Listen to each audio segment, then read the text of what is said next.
Hi. So I didn't do a podcast yesterday, but I'm going to go ahead and do one today. And so we're in election season now, and we have a large number of campaigns going on right now. One of the big ones is having to do actually with Uber and Lyft again. It's Prop 22. Yes or no?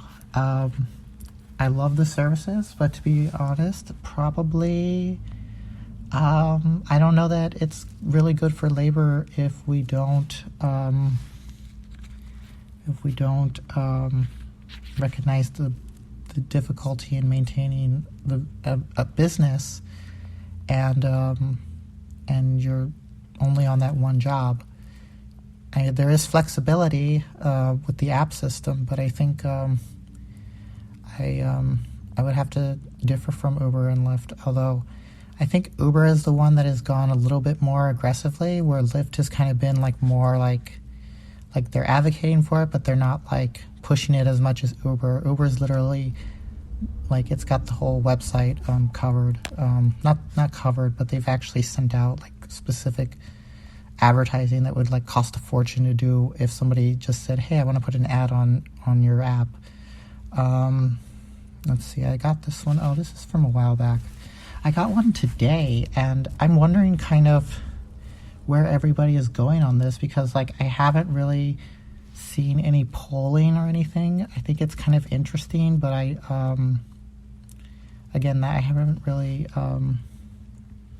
haven't seen any polling on it, but I guess we're going to find out soon enough. Nothing presidential today.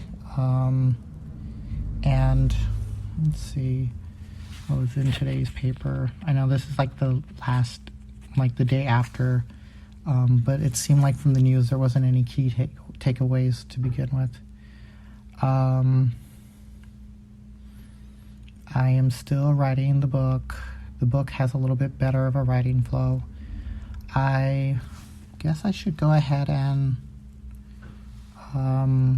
maybe read 2 paragraphs from it. But, yeah, I'll go ahead and read a couple paragraphs from it. So the book is it feels a little fabricy right now because, well, I say that because it feels like I'm telling the story, but I'm not. The story is me in my first 3 years in San Francisco. And, well, I'm going to start from here and read 4 paragraphs. And then I guess I can kind of describe how I feel about it, because it was one thing to have a bunch of unconditional motivation, self-coaching phrases, then you had to apply them to everyday life situation. Okay, so maybe I should start a little bit higher. What I have learned is that making fast decisions is not always the best idea, because after you make a sudden change, it's better to start acting normal again. What is normal?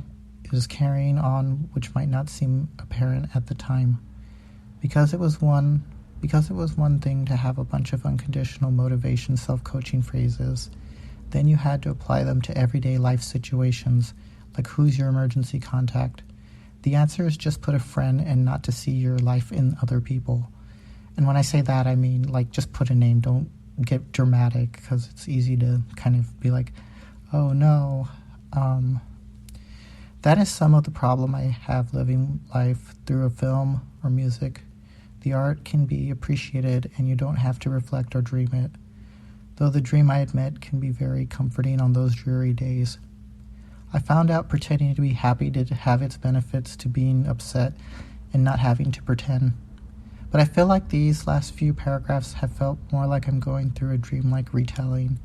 Not the kind that is from a goal or direction, more like the feeling, like a little haze or permeability, because I suppose I think about going back to it like it was yesterday. The permeability of the retelling and the fabric of time are comforting. I just remember the dream is that feeling that anything is possible. Of course you eventually get used to it. No one that owns a luxury car sees the same car every day. They may appreciate it, just eventually will probably get used to it. Of course, not to sound materialistic, just cars have contracts and you agree, usually to a commitment of some sort.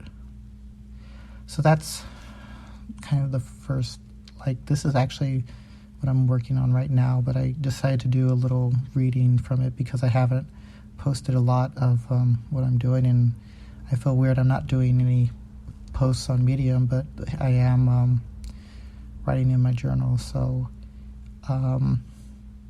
anyway, I think that's pretty much it for now.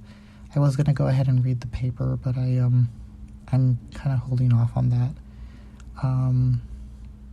But right now for that chapter, I'm just going through the first year, and it's not in chronological order. It's almost like I'm doing the memories as they happen and then going back on them like later towards the end of the chapter, because I'm still trying to discover the writing style that I have for this specific project. But a lot of it feels like it's finally going towards not so much reflection but more of a telling, and that's where I am right now. I don't really want to say anything else because I haven't written it yet. But so I had one question that I got by email. Again, thank you for downloading our podcast. I really appreciate it because I do go online, I do check the stats, and I do get a decent number of downloads, which I appreciate. And thank you for listening. Thank you for sending me questions, because I definitely appreciate them, because then I get to read them out loud. And it's okay, so it's like a productivity question. It's like, what do you use to usually record? Well, I actually use a voice memo app on the App Store. I forgot the name of it, but it's one of the popular ones. And then I just go ahead and upload it. I actually had to do an account for Apple to do it on the podcast store. But I think what motivates me is really just doing it, because the first step is always the hardest. I know that that's probably not the most original answer, but I do appreciate all the questions I get. And I don't really have much else to say right now. But again, thank you. And this is always about trying to find ways that we can all do things a little bit better, or trying to see things from a different perspective.